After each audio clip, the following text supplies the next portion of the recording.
crack this thing and have an understanding as to what really happens.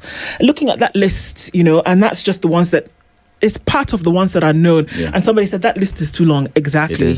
It is too long a list for us to be discussing something that unfortunately none of these cases have come to the place whereby, except one, there's one famous case of, I believe it was an OCS in the Thika police station who then went through trial and then was convicted for what they did to a gentleman who they had put inside a water tank and, really tortured him.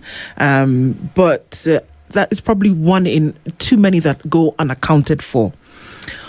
Why would there be no appetite to deal with this thing once and for all?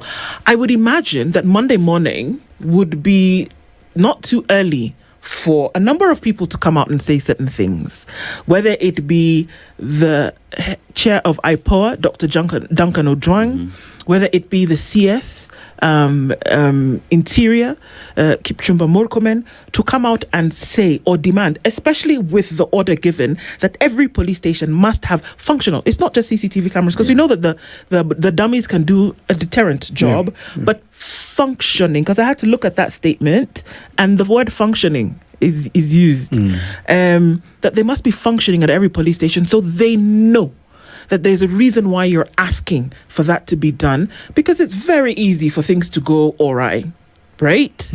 So why would at least two of those individuals, okay, fine, send a junior officer then, but somebody to say something, especially because the circumstances under which this young man died are unclear? Why would we not have that communication? Because we studied crisis communication. The first thing to do when something like that happens. Why wouldn't you? Actually, you've brought a very interesting angle, and that is the best angle to look at it from.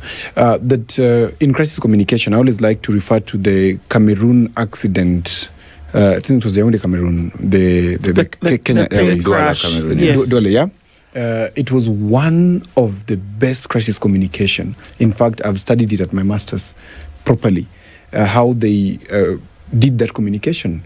Today, it stands out of the honesty with which they approached it. Many organizations and many government bodies would often first distance themselves from liability.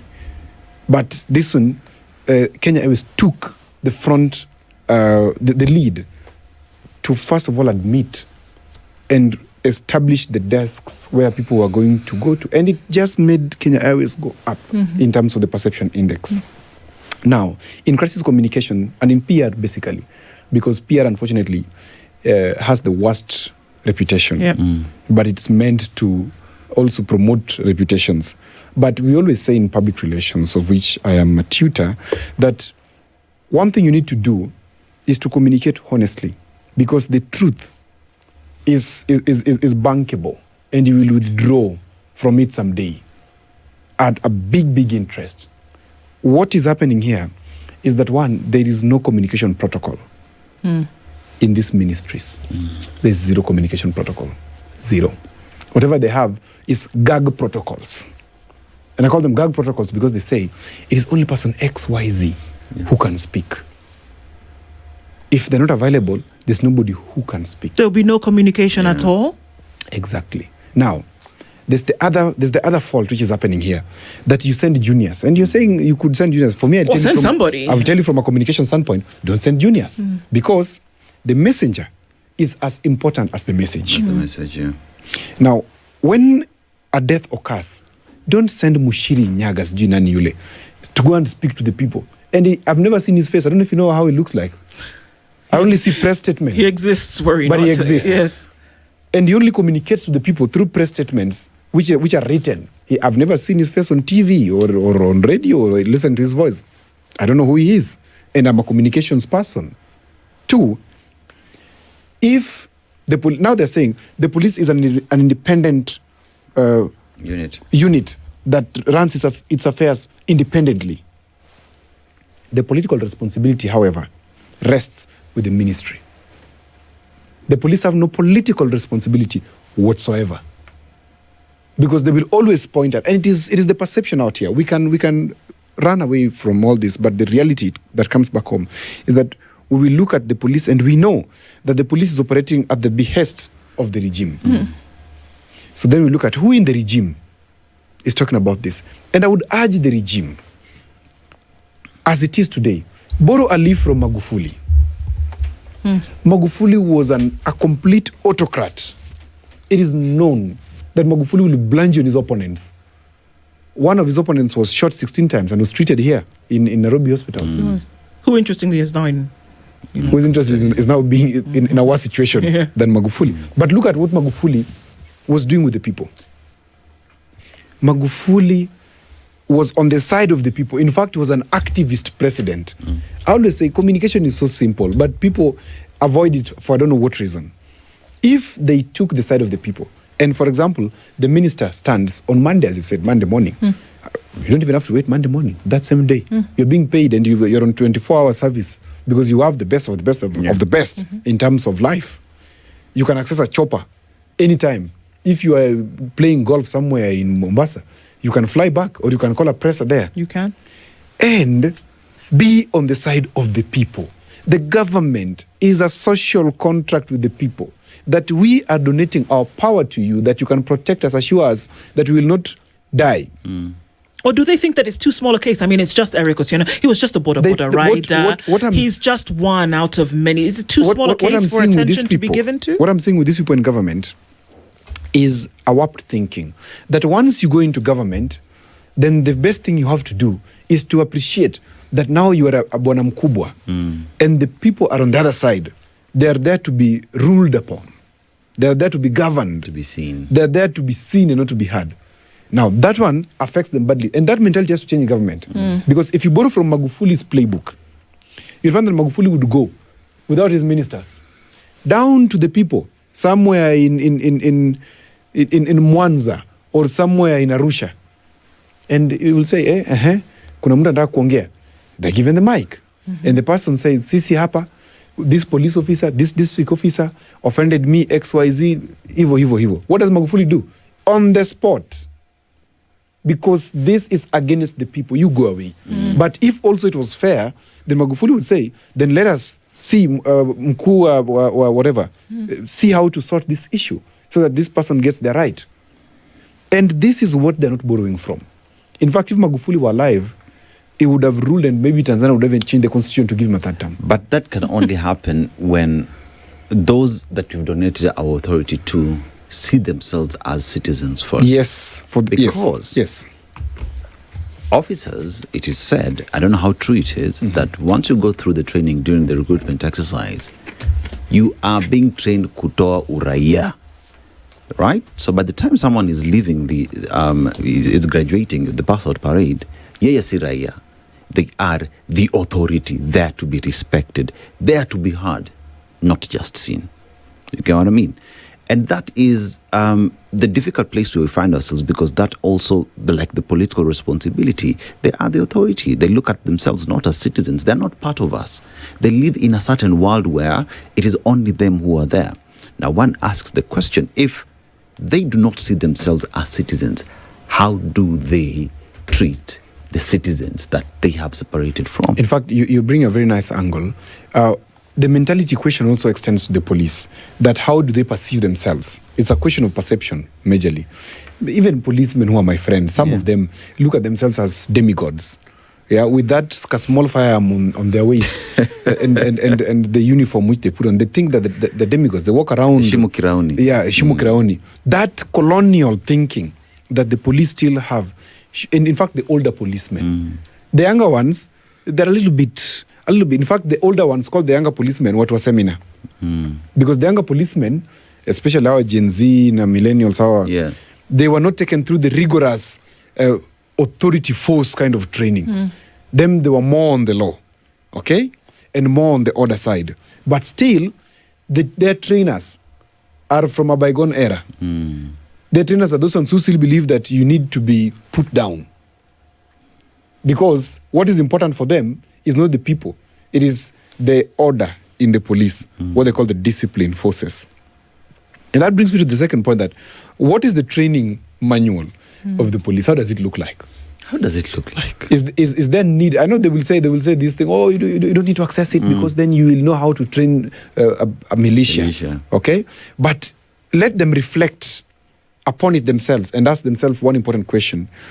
Is this training manual serving them for the long term? Is it working against them? Because now, unlike initially where we were saying, oh, you what to D plus or something, and they want to go to the police. Now we even find people who are having B and A's actually go to the police. So are we still going to be uncivilized? Because the police are becoming uncivilized. And that is what they say, that you're being, the civilization is being drawn from you and you're left as an inhuman being. Not as a human being, an inhuman being. That when you go to the public, you refer to common mwananchi as raia. And you are not a raia. You are a kraoni or whatever they call themselves. Yeah. So what are you, an animal? An animal, of course, because once humanity is removed from you, what remains in you? All of us are animals. The only thing that differentiates us from the ones in the forest is we have conscience. We have the amygdala in our brain, which is able to regulate our emotions. We have our prefrontal cortex, which is able to process logic. That is why we remain human. So if, for example, you find a policeman, what we were talking about during the break, you find a policeman beating Eric, seeing Eric cry, and continuously bludgeoning this fellow to an extent where he sees this gentleman has lost conscience. Live not even conscious, has lost the struggle. Because even in war, it is said, actually it's a standard rule in war, that once your opponent surrenders by waving a white flag, you cannot proceed to beat them. You leave them. You can only take them as prisoners. So the humanity with which a police officer looks at a suspect and beats them beyond measure, it only qualifies these policemen as psychopaths. These ones are psychopaths. These ones who are killing, these ones are psychopaths. Unfortunately, there are too many in the police force. And remember what you had said before, that it doesn't go wrong, it starts wrong. It starts wrong. Yeah. So I would imagine, or I would hope, that for a service that is going to be dealing a lot of times with human behavior, that there is an element of human behavior that needs to be studied as somebody who's getting into the service. So during this 9-month stint at Kiganjo, how much of that is actually towards the behavior of humans that's then studied? And not just of the ones that they are going to have any kind of authority over, but they themselves. That a supervisor, for example, and that's what psychologists tell us, isn't it? That you can sit in a room with somebody and you can actually, after having engaged with this person, figure out whether this person has the potential to be deviant. Because the truth of the matter is that it's not easy to kill a man. It's not easy to take a life. It is not easy to beat somebody. It's not easy. So for that to happen in a repetitive manner so as to cause injurious harm, there is an element of deviance. That's why the folks that you had mentioned in the CIA, for example, the people who then are the ones who go into interrogation, there's not just anybody. Yeah. There's certain individuals who are chosen to do this, and it's already been studied that there's that precipice that you're bordering on, and so they use you at some point. So why, I don't even know, I'm being too academic about this thing, or and we have to be sometimes, or I'm asking people to recognize something that is not even considered. That is it considered that some of the people who get into has started wrong, whereby you're saying, okay, these are people that we want to keep the peace and to safeguard security, but there is an element of deviance that we've not even noticed, we've not even bothered. So what you expect is going to happen. You take this person who you've not studied, you've not seen what has happened, and then you set them loose in a situation whereby they are going to be handling people. What do we expect is going to happen? Let's look at the hiring process. And as I said, things don't go wrong, they start wrong. The hiring process, you're told, go and run. Mbio. Na ushinde. Running, physical fitness, as a measure of police proficiency is first of all wrong. Running. 2, you're told, height. No. Some people are short, but they're very good at heart. Some people are short, but they're very strict. They can help you enforce things. Height and what you can see. Basically, It's still the colonial way. Yeah. And why? Let me give a little bit of a brief, because these policemen are watching. I know they're watching. These policemen must know that this thing of height and strength and what was being used by the colonialists to degrade some tribes in this country. Like, for example, in Tanzania, which I'm aware of very well, almost 80% of the police force in Tanzania are couriers. What did that mean? Because when they were doing the choosing or the hiring of the policemen, they were looking at, you must be at a particular height, and you must be looking at a particular way. Rwanda is another example where the Tutsi, they are very lanky. Yes, they are. Okay, they're the ones who are meant to rule over the Hutus. This is a colonial measure that unfortunately Kenya years later are still using. So first of all, that hiring process is wrong. You cannot hire somebody based on how they look. Yeah. Looks are deceiving. Number one. Number two, once you take these people and you take them to Kiganjo, you took height and weight and whatever to Kiganjo.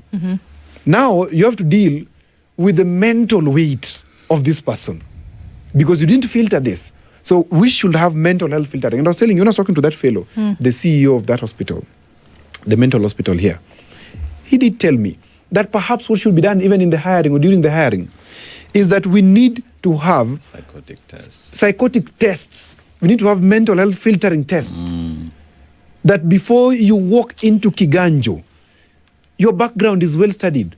Today, the NIS does not check the background of a police officer before they're hired. They do not check. Well, of course, if you have people who are paying for people to get jobs, what are we doing? But for you to get a government appointment, NIS checks you. And they give the report to the who? To the appointing authority. Before the president appoints you or before whoever appoints you, the NIS gives you a report, including judges. Why can't we do the same for the police who we are hiring? So that, number one, NIS sees that there's deviance in terms of this person's behavior in the past. Even in the Catholic Church, before a saint is pronounced, they do a background check from when he was a child. True. To see, is there some level of deviance? This can't be a saint. Even if there's a little, you can't be a saint. So the hiring process must have several layers. The first layer for me should never be about people running. It should be, let people apply like I'm applying for a job to work at SpiceFM. Number one, apply. The number two, let's go to the next stage. Depoliticize the hiring process.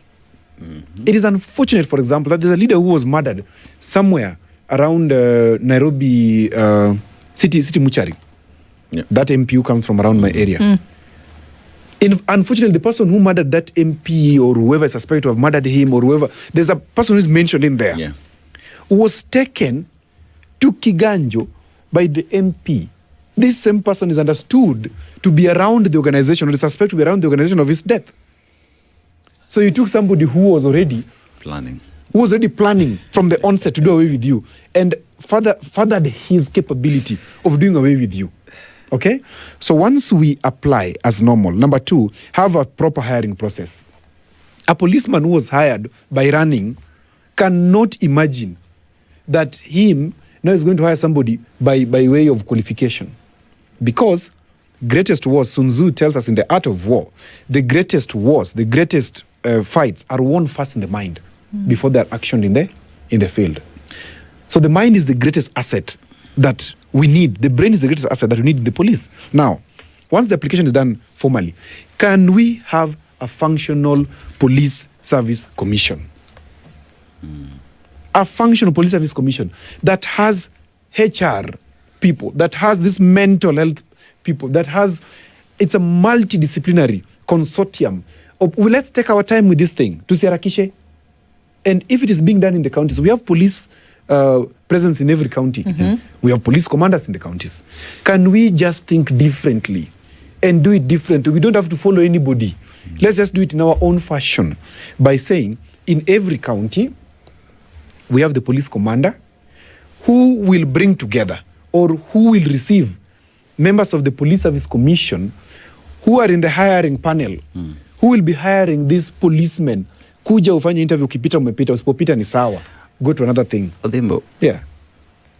we look at individuals that we admit, and I think that is a very critical area, because if you look at other jurisdictions, you'd find someone has the passion of just wanting to become a police officer. Because if you look at even the generational, the generation, my father was a police, my grandfather was a police, so this person just wants to be a police officer because they've seen what that did to the community, But in Kenya, you find that I cleared high school, I cleared college or campus, I'm out here, I'm hustling. There are no jobs. So the next thing where I will get some form of employment is me becoming not because I want to be a police officer, but because many look at it as a job opportunity, not service to the people. You see, when you look at a desperate resolve, and I always say the worst moment to make a decision is when you're desperate. For me, when I feel desperate, I withdraw completely and go into solitude so that I recover myself, I recharge, then I come back. When somebody makes a decision at a desperate level or a desperate position, they are resenting those outcomes of those decisions. You can be sure, Dennis, that if you look at anybody who chooses police as a last resort because there's no other thing to be done, then he meets the conditions they're talking about. He meets the orders they're talking about. He meets whatever happens there. Of course, he's going to resent this job. And subconsciously, he'll be looking for an exit route. Consciously he knows, hey, I have to do this. But subconsciously, he's doing things which are in contravention of what his conscience is telling him. For example, bludgeoning somebody like they did to Eric, like they did to Kenjokoma brothers. This is somebody who resents the job. If I love my job, I cannot show up late at my job. If I have passion for my job, and I know my job description is clear, protect. First, protect lives and property. First. 2, maintain law and order. How am I going to become unorderly and lawless? Unfortunately, that's what's happening with most of these guys. Something else is that when you look at them, there's something I call the fallacy of common practice. It's in philosophy, where we say, because everybody else is doing it, let us also do it. So draining the swamp is important. It will take us time, but it is important to be done. Okay. That when police leave Kiganjo, and by the way, why is it only in Kiganjo that police are trained? I don't know. It's like Police Academy in 101. I don't know. It's a place. Is there another place? Because I look at KMTC, for example. They have campuses all over. And perhaps this is the problem when they look at the logistical challenge of retraining the police. They say, are we going to take all of them to Bali? So why can't we then have more training centers, more Kiganjos? Devolve it. Because the challenge could also be Kiganjo. There's some spirits, when you walk into some place. Kuna spirits do. Because I can say this confidently. For example, wakoloni waliacha spirits pale, waliweka kitu yao ingine hapo. Then every time you go, even if you are good, you will come out bad. Let's take a break. Because I think about when someone's body is completely unwell, and the blood has been contaminated, then you need a transfusion. That's systemic. And the issues that we are dealing with right now, if anything, are systemic. Isn't it time that we started looking at a blood transfusion is not easy, because what happens with a blood transfusion is that you're emptying the body of the blood, and then you're putting in, and you're just getting it to work through the system. It's painstaking, it's rigorous, you're not sure of the outcome, but you know that if you don't do it, that this person is likely to die. And so that's systemic change, really. Because the things that we are looking at, they can't be surface level. If they were surface level, we'd have gotten rid of them. That's why there's so many cases of people dying. And not just dying because they dropped off the face of the earth, but that their death has been occasioned by another human's actions in a violent manner. But it seems to me like it's not, because it's not top layer, that something inside those the spirits that you talk about. I mean, it sounds far-fetched, but there could be something. It sounds like a system has to change. A lot of it has been adopted. A lot of it has been taken over without saying, what is it that actually works? Are we hiring the right people? Are we doing it correctly? And if we are not, then there's a systemic thing then that needs to be uprooted. Is this too much pressure that we're asking? As Dennis will tell you, most of these policemen leave home just like Dennis. They just want a job. And they're just going to be trained.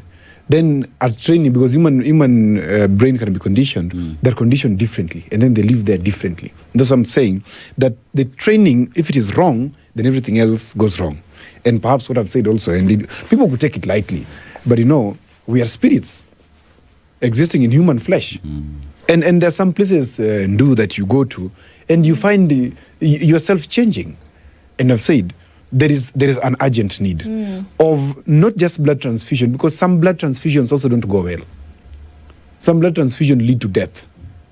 And we don't want to lead to the death of this police service. Right. What we need to do is to phase out the transformation of the police into the software of it. Okay. By phasing it from phase 1 to phase 6. Because if you can learn something, then you can unlearn others. Is that what you're saying? Yes. Okay. Yes, you can unlearn. Because human beings are trained, and so they can be retrained. Okay. And the first point is to, first of all, impute value to the police. All policemen, we must impute value to them. The best way of introducing a new behavior is not just by deterring. It's also by imputing value and stable a career. Like, for example, today if you go to America and you find yourself without a job, the place where you'd want to work urgently would be the military. Why? Because 4 complete years of service and retiring in dignity without being fired earns you the front row bench in any hiring. If you look at all recruitment pages in America, they will ask, are you a veteran? Because veterans are given first priority. So can we dignify the police service? First of all, just dignifying it. And how do you dignify it? By changing the perception of the police in the public, by telling them who they truly are and what they truly do. I remember when I was very young, I could flag down a police car and hike a lift. Yes, I could. In a school uniform, I could flag down a police car and hike a lift. I remember there were those Land Rovers, and they will ask, unaenda wapi? And they will take me. It's tu Mariamu. Wachana Mariamu. Mariamu ni kubwa. This is in Kisumu, actually. So there's a time where people looked at the police as, like right now, you saw when we were having the demonstration, and then the parliament, I don't know, through whatever, they deployed those jeshis in the street. You saw people welcoming the who? The military. Instead of running away from them, they went to them. But they were running away from the what? The police. So there's that perception that has to change. Because you see, for the military, it is expected that the military will never ever beat a what? A common man. Will never. They're there to protect the country. So can the police first relook at themselves and wonder, are we going to do a change? Number 2, in this question of phasing out changes, of course there are those ones who are retiring. That is the beauty of this thing. Let them retire. In fact, you should even introduce early retirement for police. Once you've served 10 years, you should be able to go. You should be able to. The government should be able to bind you for 10 years after service because they've trained you with some money or 5 years, so that at least they recover. Then you're free to go after 10 years. In fact, you're always free to go anyway. You can resign. You're allowed to resign. But we should put it as an incentive for the older guys to retire early because there are the problems there. These old people are the problem. And they know it. What I'm saying, they know. Because their institutionalization was off. It was colonial. Now, when these younger ones, for example, Gen Z officers, when they arrest you, they even story with you so nicely. Me, I've been arrested once by a Gen Z officer. They storied with me. They never cuffed me. We storied all the way. In Lukwapa, somewhere next to industrial area. We storied to the police station. Then we sat there and we talked about, and I didn't give a bribe, but I only told her, you know what, I'm so sorry. I didn't see when I was driving, of course. Told me, don't do this again. But the older ones would want a bribe. You see, they would want a bribe. So let's face out the changes in the police and face it out in this fashion. 1, let's borrow a leaf from KMTC. Because KMTC is also protecting people's health by training of nurses and clinical officers, laboratory specialists, etc. Police are also meant to protect people's lives. So 1, let's give more funds to the police, a lot of it. And that a lot of funds should go especially to the devolving of the training centers. And then 2, this affordable housing program, can it first prioritize police officers? Police officers are living in tin houses. It is not fair. Not all of them, of course. For example, I've been Kakamega. Kakamega is doing quite fair. From Kitambo, in terms of the police buildings. Can we have... This issue of the police living amongst the people is very off for me. It's very off. Well, it should be liberal, that if you want to live amongst the people, you should be able to live amongst the people. But do you have a basic provision at the base camp that you're given proper housing? Because dignity, my dear, starts from where you live. Are you having a proper house? Are you having a proper toilet? It could be as little as that is offending somebody. Go and see Denise Aseto. And Denise Aseto, when he lives here, he'll go and, in some nice hotel in town. But me, I'll go back to Kibera. We are not the same. There's something about it. And I would want to show you, Denise, that, I'm more powerful with that small thing on my waist. So once...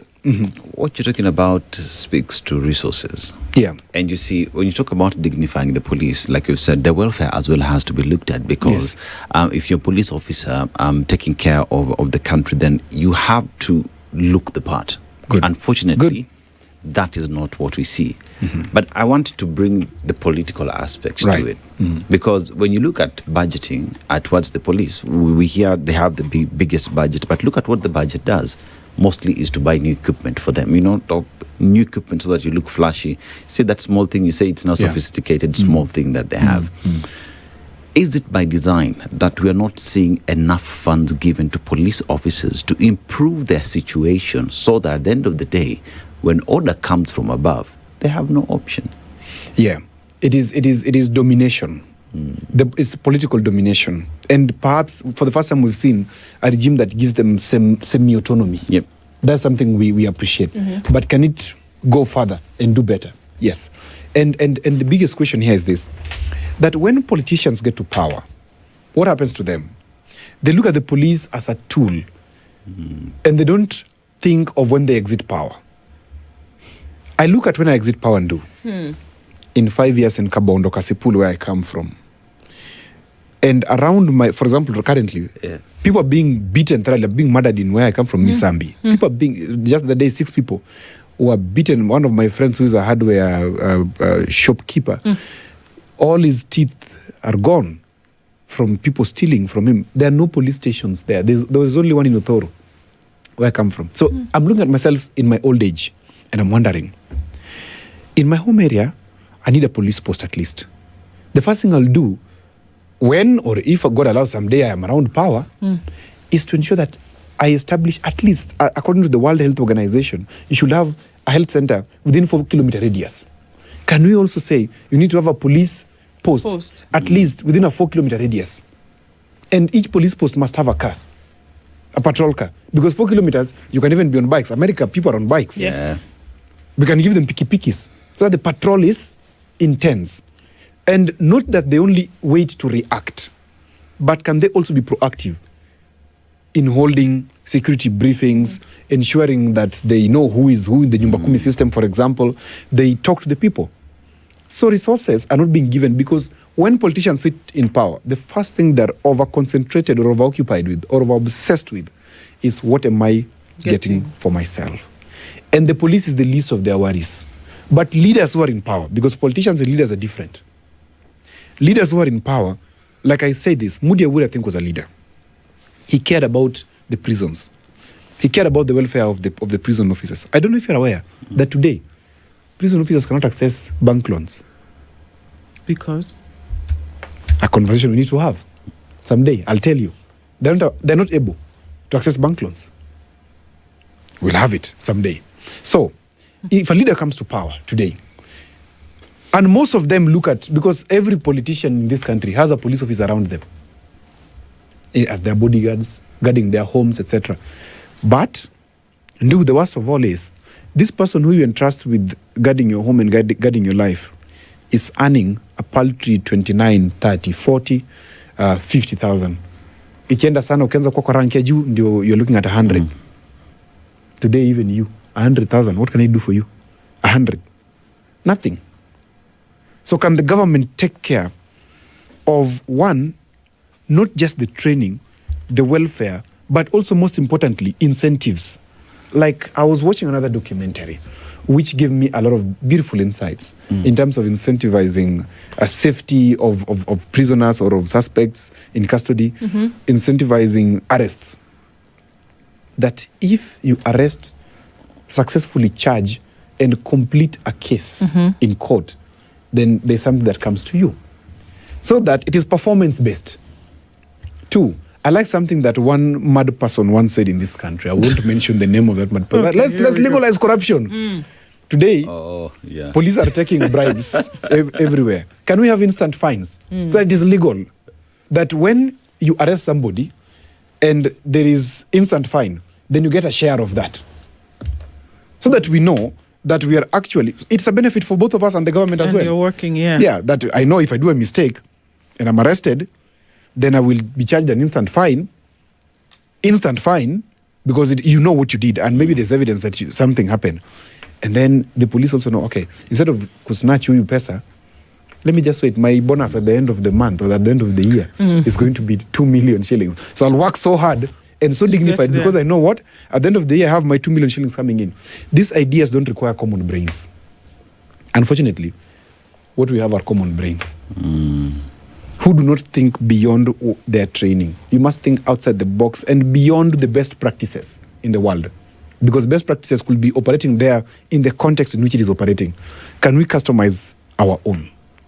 And lastly, in terms of the transformation of the police service, can we have the elders or these seniors in the police have a way that respect is two-way? This order thing must be removed. In America, by the way, I don't know if you know, Ndu, that the police, even the military, can disobey an illegal order. Yep. Yes. Yeah. We should be able to have it here. But can't you though? There's no rule. Is there a rule that says that there's the Constitution, but then if an order comes from your superior, then you can actually abrogate what the Constitution says and then operate according to the whims of the person who is in authority over you? Why is that accepted? And that's why I said that there are two parallels. The first parallel is those who treat the Constitution as a suggestion, and the police standing acts or orders as a suggestion. Then they operate on this illegal side, where they have the absolute power. They do whatever they want. They are free to bludgeon. They're free to corrupt their way out or in of anything. It is a requirement, in my view, that it is enforced by the seniors. That is the CS. That is the PS, that is the Inspector General. They should be able to inspire the juniors to say, you know what? We have an anonymous reporting system. If he tells you something that is off, record it. Something that does not come, a communication that is not done through a memo, okay, is illegal. Because government communicates through memos and notices and letters and circulars. If it is not there in writing, don't do it. And let it be repeated and enforced. That if a senior gives an order and you refuse to do it, and they move to discipline you, and Dr. Juang, you call me, I tell you these things, so that I help you. Because these things can be done through IPOA. Ask for more power from Parliament. And enforce these things. It will be the biggest revolution. Many of us will even want to go to the police. Because I'd want to protect lives. I'd want to protect property. I'd want to maintain law and order as a side job, of course. We should be able to have police being a side job for some people. You realize, Odhiambo, we're having this conversation because many Kenyans have died in police custody. We have a body called IPOA because we had a body, IAU, within the police police service that would look at these issues, right? But it never worked. So here then we are, Kenyans, framers of the Constitution, decided let's have IPOA that then would move in and work. As we speak today, Eric died. IPOA silent. Please inspire confidence to Kenyans today that IPOA is there to address these problems. What would be the problem within IPOA that they find it very difficult for them to just be proactive and act? I will tell you quickly. One, there are questions about IPOA's independence, which Dr. Juang, as I know him, would want to resolve. One of them, I'll tell you quickly. There is no direct budget allocation for IPOA. IPOA has no direct budget allocation. So I will urge Dr. Juang and his team to amend Section 34 of the IPOA Act to decouple IPOA's budget process from the Ministry of Interior. Okay? Securing funding directly from Parliament to eliminate executive leverage. That's the first thing.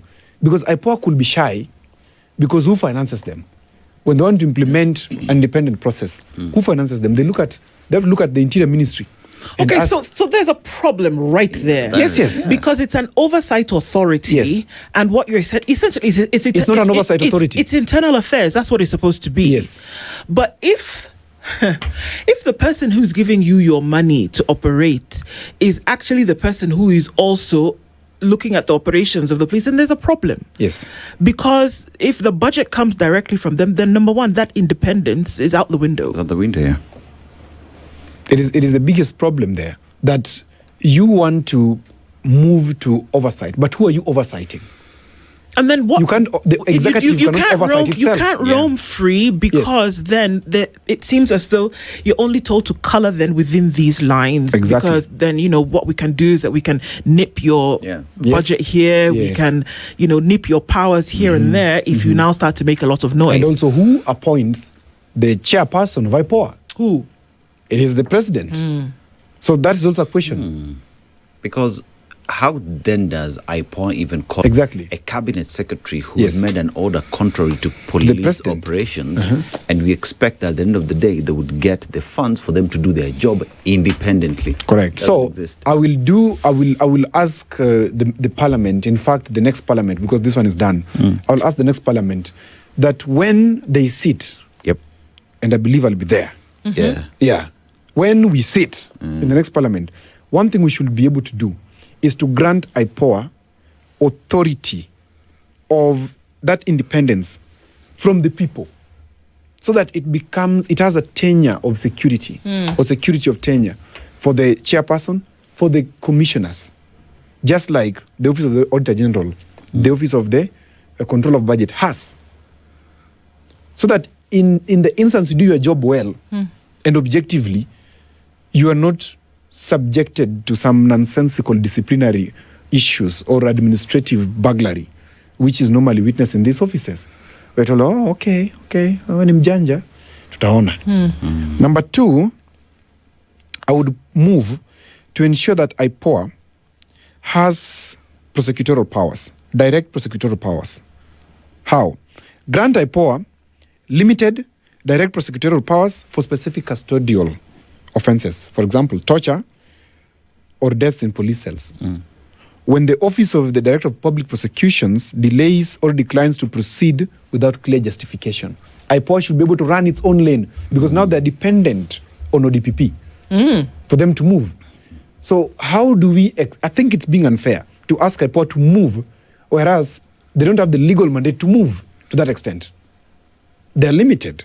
But It they're is clear. quiet. I'm sorry. But they can't talk. What do you mean? They can't Who is talk. holding They iPod's can't mouth? talk. They can't talk. They can't talk. If I'm in a position can't whereby you ask me to do... Look, you ask me to do certain things, Yes. number one, Yes. and somewhere along the line, I realize that I'm crippled. My brain is working. I put the batteries in this morning, and I've realized that you are actually stopping me from doing my job. Boss, I can talk and tell Yes. you that it is not difficult. It is impossible for me to work now- within these parameters that you have said. So now, for that to happen, you must inspire what I call near insurrection amongst officers of IPOA or amongst police officers. Near insurrection. And unfortunately, police officers are not even allowed to go on protest. It will be termed as a mutiny. Okay? So what you're saying is that, you know what, let's teach the government something new, or let's teach the police something new, which is, hey, if you try to give me something wrong or tell me something wrong, I will go against you. And you must be okay with it. And then maybe they will change. Today, yesterday I was talking to one HR person in the evening. And when we were talking, she told me something, Dennis, that working with the Gen Zs has been interesting for her. That you cannot even fire them. You threaten them with being fired. They don't come the next day. They'll fire themselves. They'll fire themselves. And yes, and that's a very proper thinking. And that's what I'm saying. For the younger ones in the police, they're resigning major. If you do something, they will resign. So once they're inspired and they know that I have my dignity intact, I have to live with my dignity, then that's something good. So perhaps we should do more civic education to the police and tell them, you know what, you have your dignity intact. You don't have to work with the police forever. If there's a wrong order coming through, get out. Because it's going to affect you. Yeah. And IPOA must also be given power to subpoena these police officers who are uncooperative. So during let's say investigations. let's be overt, Yeah. and let's just say it as it is, that right now you have an independent police oversight authority that is unable to operate within any kind of wiggle room because the person who holds the purse essentially will not allow them, number one. Number two, then to fulfill the particular mandate, then they are unable to do that. So if we go further and take this thing to its logical conclusion, I'm saying, that then IPOA has lived out its usefulness. Yep. We can't compare it to the times of Macharia Njeru, when he came in as the first chair of IPOA, where he would even give his own vehicle for people to run around and say, you're telling me that the problem is that you don't have a vehicle? Here, take mine. Right? But here we are saying that, they're just going to sit. Today's Thursday. They have not pronounced themselves about the death of a young man that occurred over the weekend. So are you trying to tell me that they can't even say anything about that because they are, dancing to the whims of the person who appointed them? There's a brand new chairperson in IPOA. It's not said a thing. So if we are taking it to the logical conclusion, then this is a lame duck authority. So let me first say this. We don't have an independent police oversight authority. It's just the name. We have a dependent police oversight authority. And that's what we have to call for what it is. And I know my SDA elder, Dr. Juang, is still learning where the kitchen is and still learning where the door is. And perhaps, Dr. Juang, you're taking too long. His mouth works. Yeah, you're always having a good time at SpiceFM, and Du is always welcoming you all the time. If you cannot address the press, at least just come and speak to this issue at SpiceFM. This is the home of authoritative conversations. And you can come here and share. Don't take too long understanding what the kitchen is and where the sitting room is. Yep. Just proceed. Number two, there's work to be done. And the work to be done is this, Du. There's a whole reform that has to be done within IPOA. As long as IPOA is still having correspondence with the Ministry of Interior, then it can never be independent.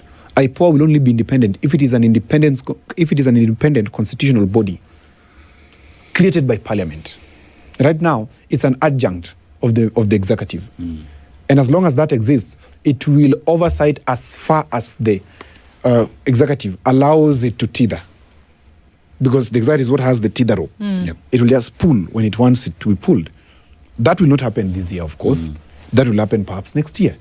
So between now and next year, the only thing that IPOA has to do, because I strongly believe the reform must be to give it absolute independence. Between now and then, is the leadership of IPOA must be able to inspire hope amongst its investigations or investigators by Dr. Juang and his team understanding that an office is not the building. An office is the person who sits within. You've just talked about Macharia Njeru when he was there. You saw whatever happened there. I want to give another example. There's a gentleman in this country called Dr. Mutua, Ezekiel. When he was in music something, we saw some level of restoration of dignity, even in terms of the videos that were being played by media houses. In fact, even in terms of the quality of music that was being produced. And we can mention so many good gentlemen and ladies who have spearheaded major developments. It is upon the leadership as appointed now to hit a very good balance between managing the expectations of the executive, but not forgetting the interests of the people, which is capital, than the interests of the executive. And moving forward, what Dr. Juang has to do, he has been appointed severally to Human Rights Commission, whatever, he's always rejected them. Now he has been given, and I've not heard him reject this one. It's upon him not to drop the SDA in him, to fight for what is true, because the SDAs have a reputation to stand for what is true. Let him not drop that guard. And number two, let him as a dean of the Faculty of Law in one of the universities here in Nairobi, let him operate in strict compliance with the dictates of the law, what needs to be done. And this character has been amazing in terms of activism, legal activism, and fighting for what is right. Dr. Juang, you've been given the correct platform now to do it. Show the country what police oversight means. Do not go after people who have not done anything wrong. The OCS of every station has the responsibility in law to take care of all inmates in custody. Let us see heads roll. Indeed. Thank you. Once a pathfinder, always a pathfinder. Odhiambo Otieno has joined us this morning. Thank you. It's clear that we've had a long conversation about this, but it's clear that we've been engaged in certain discourse. Thank you for being in the Situation Room this morning. The only way to start your day.